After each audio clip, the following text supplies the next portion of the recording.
বিসমিল্লাহির রহমানির রহিম। দীর্ঘদিন ব্যবসায় প্রতিষ্ঠানে কাজ করেছি এবং নিজে ব্যবসা পরিচালনা করছি। এর নিমিত্তে তাই মনে প্রশ্ন জাগলো, ইসলাম ব্যবসা সম্বন্ধে কি বলে। আজ ইসলামের ব্যবসা সম্বন্ধে কি বলা হয়েছে সে বিষয়ে আলোচনা করার চেষ্টা করব। ব্যবসা বা বিজনেস হলো মুনাফা লাভের জন্য অর্থনৈতিক প্রক্রিয়া যেখানে পণ্য ও সেবা ক্রয় বিক্রয় করা হয়। ব্যবসা সম্বন্ধে পবিত্র কোরআনে বলা আছে, সূরা নূর আয়াত 37 এবং 38-এ ইরশাদ করা হয়েছে, সেই সব লোক যাদের ব্যবসা বাণিজ্য এবং ক্রয় বিক্রয় আল্লাহর স্মরণ থেকে, নামাজ কায়েম, যাকাত প্রদান থেকে বিরত রাখে না। তারা ভয় করে সেই দিনকে যেদিন তাদের অন্তর ও দৃষ্টি বিপর্যস্ত হয়ে পড়বে। আল্লাহ তাদের কর্মের উৎকৃষ্ট প্রতিদান দেবেন। আল্লাহ নিজ কৃপায় তাদের উত্তম নিয়ামত দান করবেন, আর আল্লাহ যাকে ইচ্ছা রিজিক দান করেন।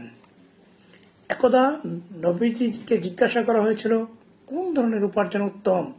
তিনি উত্তরে বলেছিলেন, কায়িক পরিশ্রম অর্থাৎ হাতের কাজ এবং সত্য বেচাকেনা, যার অর্থ হচ্ছে ব্যবসা। হালাল বিজনেস বা হালাল ব্যবসা, ব্যবসার পণ্য উৎপাদন ও কারবারগুলো বৈধ হতে হবে। অবৈধ পণ্যের ব্যবসা ইসলামে জায়েজ নয়।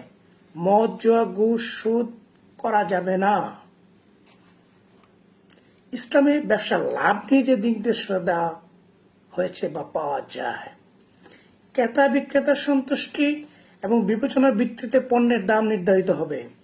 এ ব্যাপারে সূরা নিসা আয়াত 29-এ উল্লেখ আছে যে, মুমিনেরা, তোমরা একে অপরের সম্পদ অন্যায়ভাবে গ্রাস করো না, তবে যদি তা তোমাদের পারস্পরিক সম্মতির ভিত্তিতে ব্যবসার মাধ্যমে হয় তাহলে ভিন্ন কথা। উরওয়া বারিকের ধন্য বর্ণিত আছে যে, নবীজি একদা তাকে একটি দিনার দিলেন এবং একটি বকরি কিনতে বললেন। তিনি ওই একটি দিনার দিয়ে দুটি বকরি কিনলেন। একটি বকরি বিক্রি করে লাভের 1 দিনার এবং একটি বকরি নিয়ে নবীজির কাছে উপস্থিত হলেন। অর্থাৎ 100% লাভ হওয়ার পরেও নবীজি তার ব্যবসার বরকতের জন্য দোয়া করলেন এবং বাড়িতে অপর সম্পদের মালিক হয়েছেন। তবে ইসলামী অর্থনীতিবিদরা মনে করেন, অভাব, দুর্ভিক্ষ, মহামারী, সংকটময় মুহূর্তে জীবন ধারণের জন্য নিত্যপণ্য মাত্রাতিরিক্ত মুনাফা বা লাভ নেওয়া বৈধ নয়, যেমন খাদ্য, পানীয়, ঔষধ। ব্যবসায় যা কিছু করা হারাম, অর্থাৎ ব্যবসায় যা কিছু করা যাবে না। অন্যের ক্ষতি, ধোঁকাবাজি, মিথ্যায় আশ্রয় নেওয়া যাবে না। ওজনে কম বেশি দেওয়া জায়েজ নয়। নিজে ঠকা যাবে না, অপরকেও ঠকানো যাবে না। পণ্য বিক্রির জন্য মিথ্যা শপথ নেওয়া যাবে না। অপরের মাল হরণ করা যাবে না। ব্যবসার সাথে সুদকে মেশানো যাবে না। অনুমান ভিত্তিক ব্যবসা করা যাবে না।